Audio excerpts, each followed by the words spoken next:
161 కోట్ల వరి ధాన్యం బోన్ చేసిన రైస్ మిల్లర్లంట. సో, ఇది మన ఆదాబ్ హైదరాబాద్‌లో పార్ట్ 1 ఈ రైస్ మిల్లర్ల గురించి. సో, ఇట్లా వరుస కథనాలు వస్తా ఉంటాయి. ఇక పోలీసులు కేసులు నమోదు చేసినా డోంట్ కేర్. కాలర్ ఎగరేసుకొని కొత్త మోడల్ వాహనాల్లో దర్జాగా, జల్సాగా.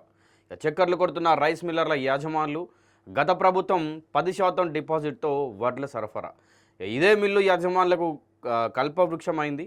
సర్కారు సొమ్ము కాజేస్తే తప్పేముందంటున్న రైస్ మిల్ యాజమానులు. సర్కారు సొమ్ముని కాజేస్తే తప్పేముందంటున్నారంట. అంటే ఇటు వాళ్ళకు ఏం చెప్పేటట్టు కూడా లేకుండా పోయింది.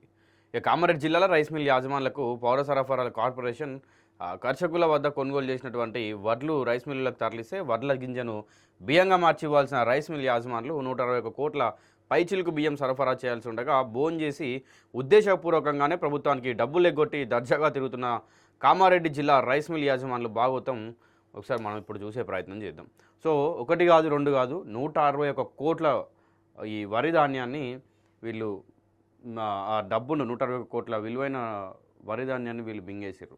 అంటే జనరల్‌గా రైతుల దగ్గర నుంచి వెళ్ళి ప్రభుత్వం వడ్లను కొని మళ్ళీ ఆ వడ్లను రైస్ మిల్లర్లకు ఇస్తే, సో ఈ రైస్ మిల్లర్లు వడ్లని కాస్త బియ్యంగా మార్చి మళ్ళీ తిరిగి గవర్నమెంట్‌కి అంటే ప్రభుత్వానికి అప్పగివ్వాల్సిన అవసరం ఉంటుంది. కానీ ఇక్కడ అది వీళ్ళు మళ్ళీ తిరిగి ప్రభుత్వానికి ఇవ్వకుండా దగ్గర దగ్గర ఒక 161 కోట్ల ఈ వడ్లని వీళ్ళు మింగేస్తున్నారు.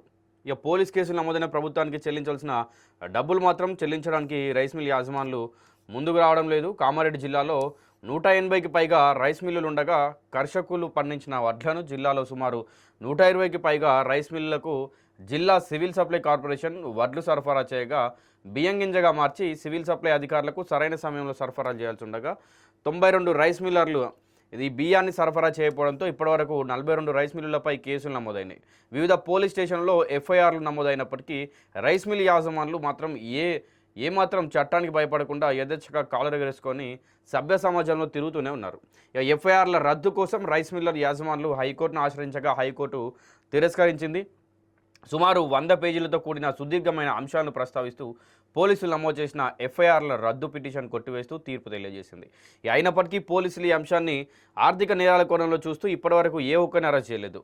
కోర్టులో ప్రభుత్వానికి బాకీపడి ఉద్దేశపూర్వకంగా ప్రభుత్వానికి డబ్బులు చెల్లించకుండా కాలయాపన చేస్తూ వైట్ కాలర్ ఆర్థిక నేరస్తుల ప్రభుత్వానికి ఈ చెల్లించాల్సిన డబ్బులు ఏ విధంగా ఎగ్గొట్టడానికి అవకాశం ఉంటుందనే మార్గాలను అన్వేషిస్తున్నారు తప్ప ప్రభుత్వానికి డబ్బులు చెల్లించాలనే ఉద్దేశం కానీ శిక్ష పడుతుందనేటువంటి భయం కానీ ఏమాత్రం కనుచూపు మేర కానరావడం లేదు.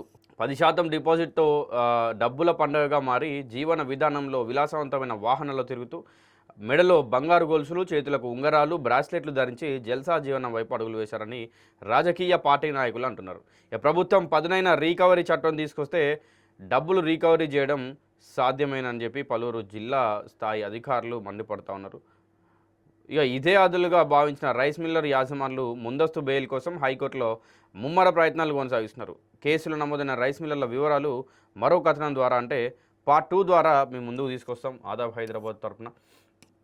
ఇక ఈ రైస్ మిల్లర్లది ఒక 161 కోట్ల వడ్లని వీళ్ళు మింగేసిరు. సో చాలామంది పైన కేసులు అయినప్పటికీ సో వీళ్ళు ఏంటంటే అసలు భయం లేకుండా ఎఫ్ఐఆర్ ఫైల్ అయిందన్నటువంటి కొంచెం కూడా భయం లేకుండా సభ్య సమాజంలో వీళ్ళు మంచిగా తిరుగుతూ ఉన్నారు. మంచి మంచి మోడల్ వెహికల్స్లో అవ్వచ్చు, మంచి మంచి బంగారం గొలుసులు వేసుకొని ఉంగరాలు, బ్రాస్లెట్లు ఇక మొత్తం షోప్ టాప్గా రెడీ అయిపోయి వీళ్ళు బయట తిరుగుతూ ఉన్నారు. అంటే వాళ్ళకు కొంచెం కూడా భయం లేకుండా పోయింది. మరి అంటే ప్రభుత్వానికి చెల్లించాల్సిన డబ్బును మనం చెల్లిస్తలేము, మరి మన పైన ఏ విధంగానైనా క్రిమినల్ కేసులు కానీ లేకపోతే ఇంకేమన్నా అయితాయేమో అన్నటువంటి భయం కానీ వీళ్ళకి లేకుండా పోయింది.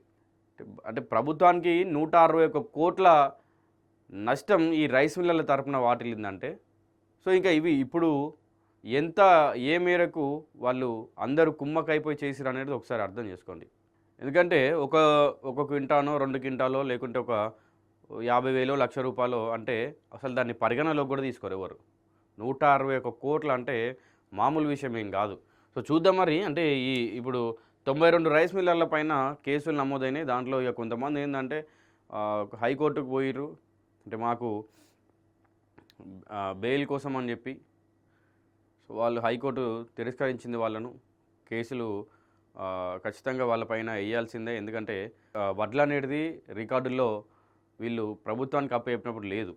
సో మరి ఆ వడ్లు ఏమైనాయి? 161 కోట్లు విలువ చేసేటువంటి వడ్లు ఏమైనాయి? ఆ వడ్ల గింజలు గానీ, ఇప్పుడు మీరు తయారు చేసినటువంటి బియ్యం గానీ, అదంతా ఏమైపోయింది? ఎవరి దగ్గరుంది? ఎవరి జేబులోకి పోయింది?